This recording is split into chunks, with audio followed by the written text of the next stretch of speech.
guys, Kuri the Vampire here, and sorry I've been so busy lately with not uploading much content, but I am back. Decided to finally end my days with college and find another way to get a much more better education. Now, today's rant video is really related to Mario, the movie, and of course Kingdom Hearts. Now, to first start off, the movie, Super Mario movie, was probably one of the best movies I've ever seen. Now, now story-wise was decent, but the animation and the artwork were very impressive. I was really enthused. I caught at least 5 or 6 different Mario references. There is one part where you see Bowser dressing up for a wedding, which is an indicator to Mario Odyssey for those who never played Mario Odyssey, but for those who have, it was really a knockoff for it. And then I think, there was a Mario Kart reference. There was one part where the character said, oh, the Peach is in a castle. That was a reference to Super Mario, the one on NES. So, there you go. It's definitely well worthy of a movie to go see. I highly recommend you go see it. But for those who don't really care for Mario, it may not be for you, but I definitely say it's a well-worthy movie to go see. It's really fun, it's enjoyable, and you will have a great time with it. And it's family friendly, so, there's not really a lot of, political bullshit, and there's not a lot of swearing involved, so you'll get it. Jack Black does a really good Bowser. I think he's a really good voice actor. Seth Rogen, he's decent, but he really just plays himself. He doesn't really do voice acting. Honestly, I think, in my opinion, because I know everybody has other opinions, but in my opinion, Seth Rogen isn't really much of a really good actor, okay? I feel like he chose the wrong career growing up, honestly. I mean, his laugh is by far lackluster, and he's not really much of a really good actor, but the only one movie I think he's probably decent in is probably Pineapple Express, which, it's a really good movie if you like, for those who are drug addicts and who like smoking and such. It's a really good movie. I highly recommend you watch it if you are a big Seth Rogen fan. The voice actor for Peach, she did a good, decent job. I'm not gonna deny that. But yes, Chris Pratt. I know everybody, has a love or hate relationship with Chris Pratt, but I only went to a Super Mario movie because I wanted to see, the actual movie itself. I don't care a lot about the voice actors in general. I mean, you could say a lot of things about Johnny Depp, and he's still a good actor.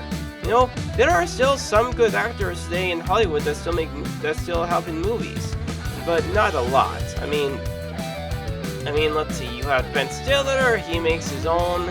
I think he's in his own movies now. I think. And then who else? Adam Sandler. He works with his own production company.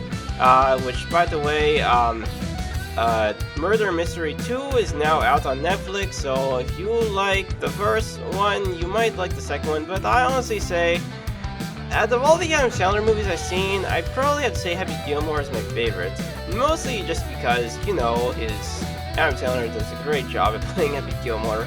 It always gets me laughing whenever there are good moments. Billy Madison, I thought at first, I liked it, but now I just don't. And what other good movies has Adam Sandler played? He's played in lots of different ones. Jack Black, I love Jack Black. He's a really good actor. He did an excellent job.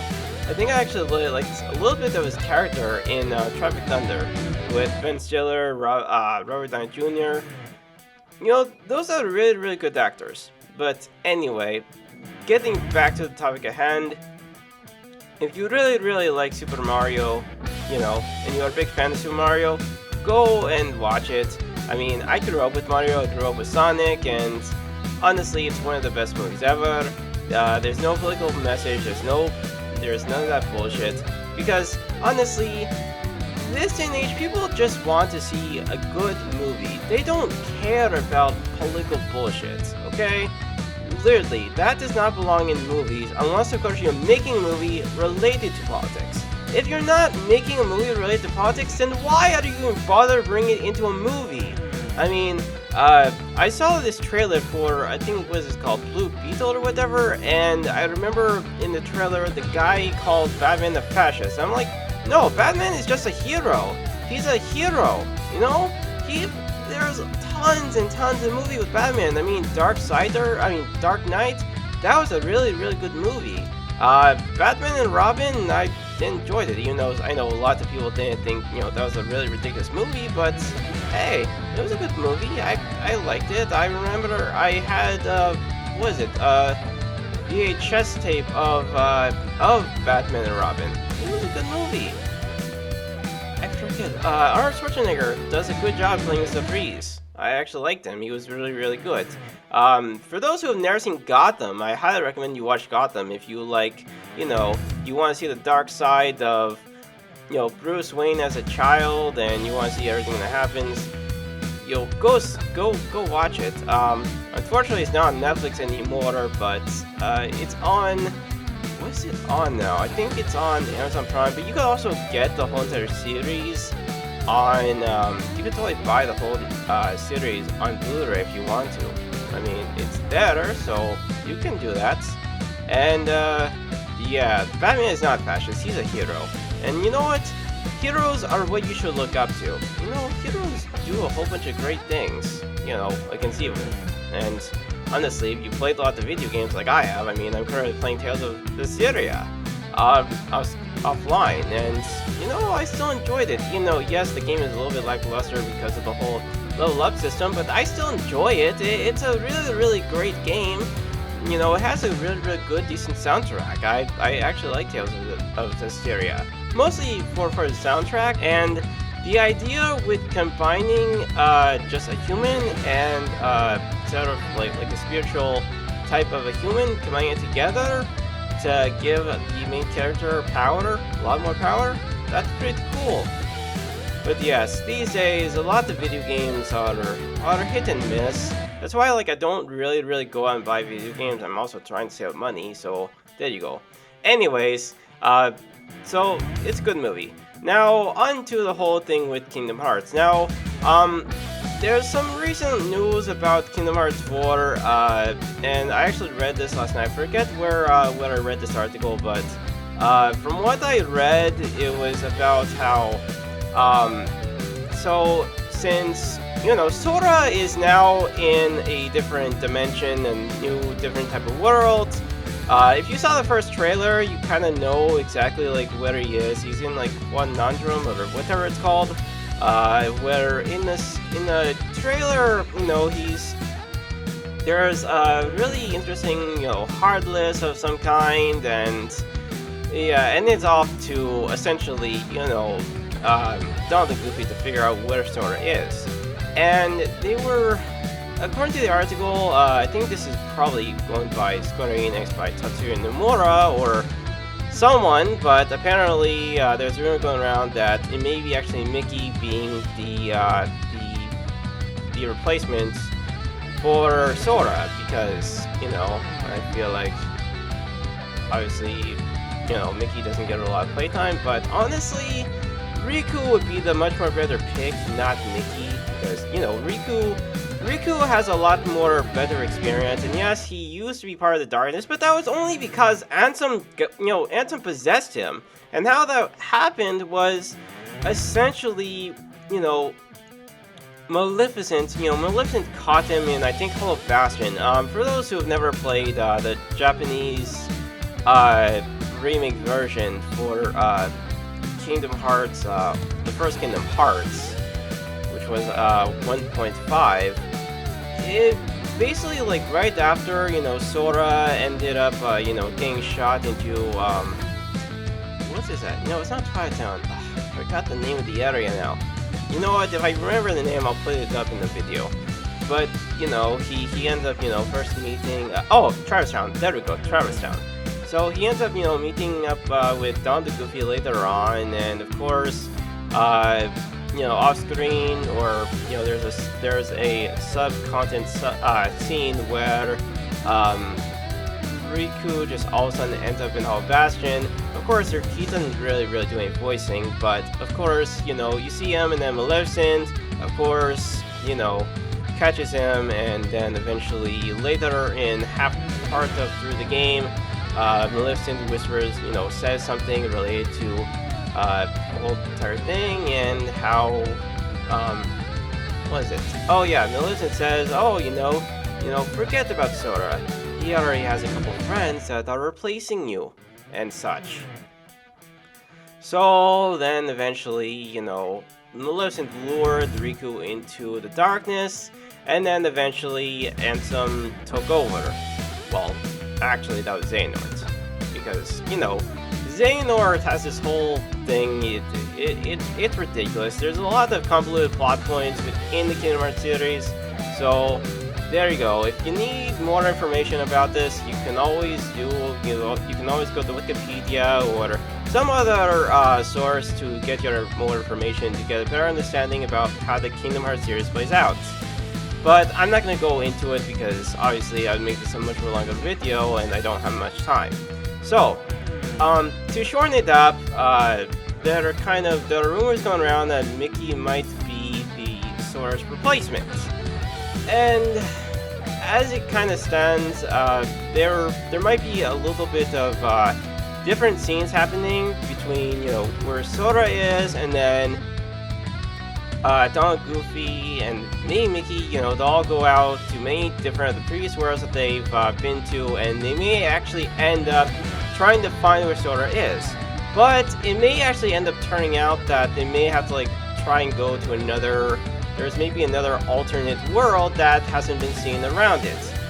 Now, here's the annoying part I kind of feel, and you know what? People have their own opinions. I'm not judging. You can have your own opinions if you want. And if you agree with me, that's awesome. If you don't, I understand. But for me, honestly, since now this is Square Enix, and Square Enix is part of, they don't really own Disney exactly, but Square Enix is thinking about really, how should I say it? They're more interested in putting Pixar-related worlds again in the next Kingdom Hearts series, and to my thinking is, why not also add Final Fantasy characters? I mean, you can't have a good, awesome game without a little bit of fan service. And I'm not talking about explicit content. Hell no. Kingdom Hearts is a game that's meant for everyone. Young children, teens, and adults. It's a series for everyone to explore. And, I get, some people kind of got turned off after Kingdom Hearts 1 or 2, and they didn't want to play number 3. Or maybe some people actually have played number 3, but they never completed it. I've already completed it at least twice already, so there you go. But yeah, apparently Square Enix is thinking about, adding more Pixar-related worlds, and not really necessarily Final Fantasy, and not really made Disney worlds as well. And honestly, Final Fantasy belongs into it because, you know what, Square Enix owns Final Fantasy. Square Enix should put Final Fantasy into the games. Into the game, because, it'd be nice to, to see other Final Fantasy characters make their way. You didn't really see much of Auron. You saw him in Kingdom Hearts 2 and he played a small role. He didn't really have very much of a big role. But if he got brought back in Kingdom Hearts 4, hey, he could be a little bit more useful. He could even be an awesome side character to help, maybe help Mickey, Donald, Mickey, Donald, and Goofy, or maybe help Riku, or perhaps also assisting Sora and other stuff.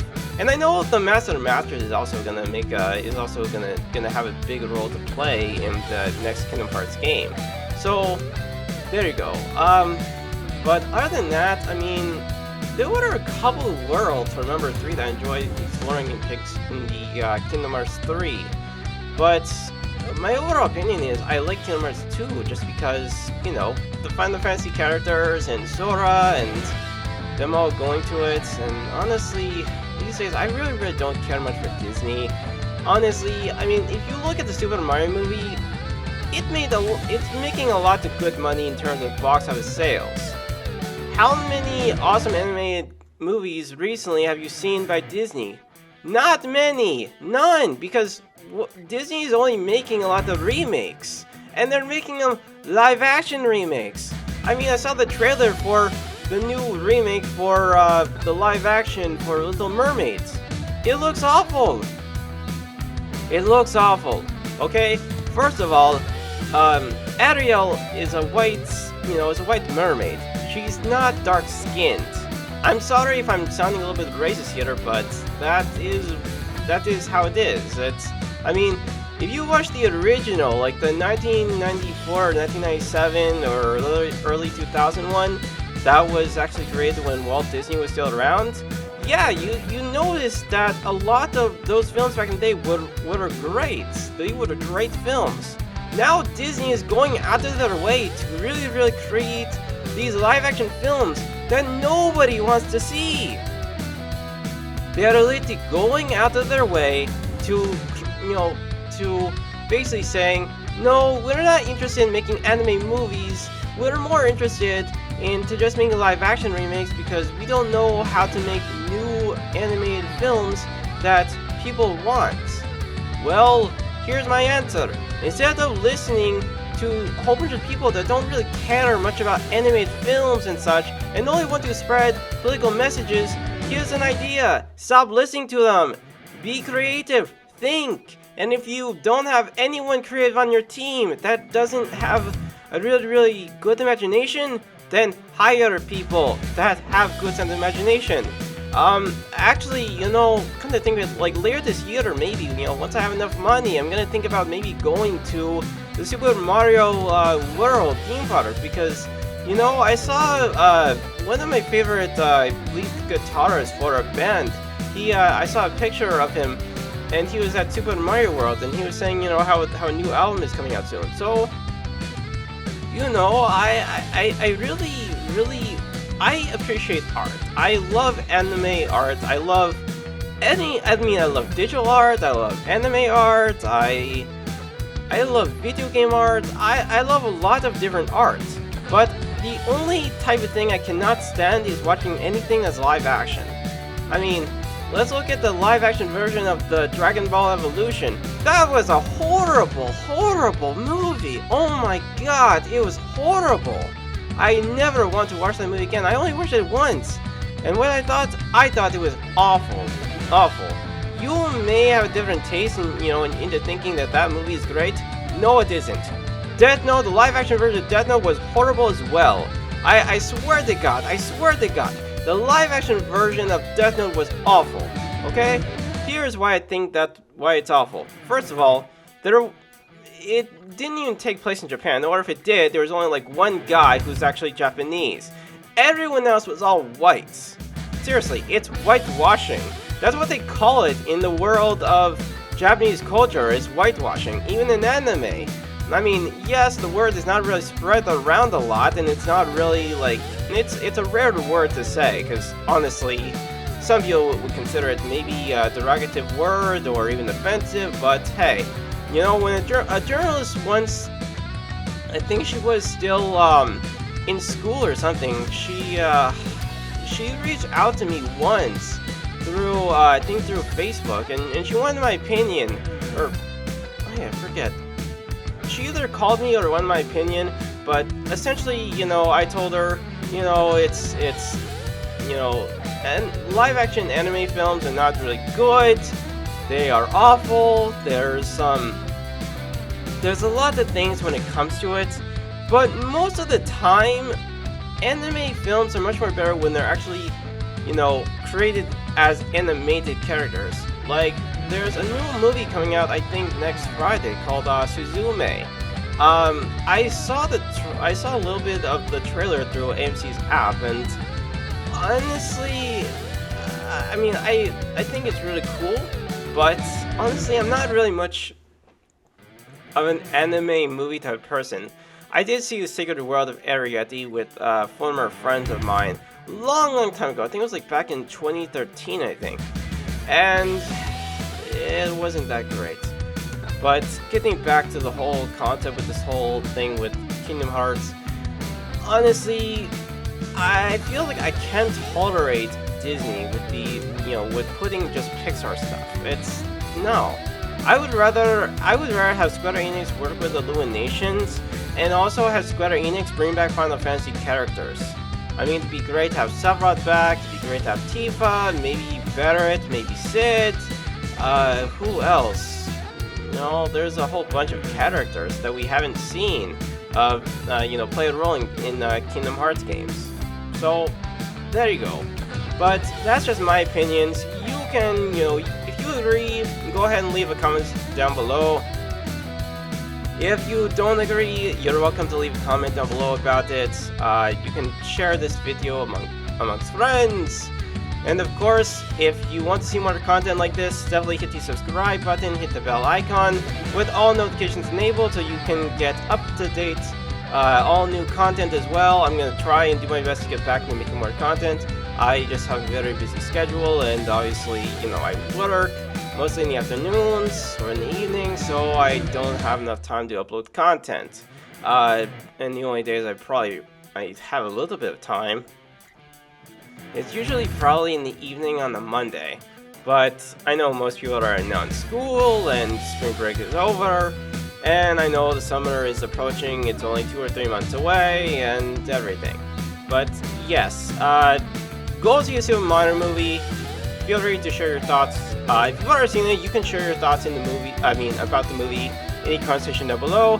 Just be mindful not to share any spoilers about the movie, because obviously sharing spoilers about the movie is kind of a no-no, and plus it ruins the experience for everyone else.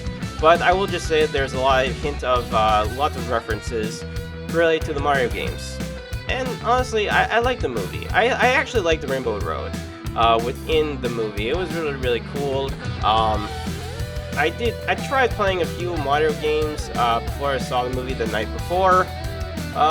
They were decent. What was it? The new Super Mario 3D World plus Bowser's Fury or whatever. It was cool, but honestly, these days I'm more into PC gaming. And the reason why is just because, I have tons of games in my library on Steam, and there's only very few games these days I can play. I feel like I'm like kind of losing out on playing on new Nintendo games. Like, honestly, I would rather see a brand new IP from Nintendo coming out that actually is worth my time. I mean, I'm not really much into Fire Emblem. I'm not really much into Kirby, but I do like Kirby. I think he's a really, really awesome character. Let me see, what other characters can I think of? I haven't really played a lot of Donkey Kong games, but I remember when I was younger, I remember playing Donkey Kong 64 a little bit. So it'd be great if maybe we got a really cool, awesome open world type of Donkey Kong 3D game or something like that. It's kind of like similar to, to Donkey Kong 64. And yes, I know back in the day, Rareware was part of Nintendo, and now they're part of Xbox. But honestly, I would really like it if maybe Rareware went back and worked with Nintendo. But I know that's not gonna happen anytime soon. But one can hope for that. One can wish for that, can't they? Of course they can.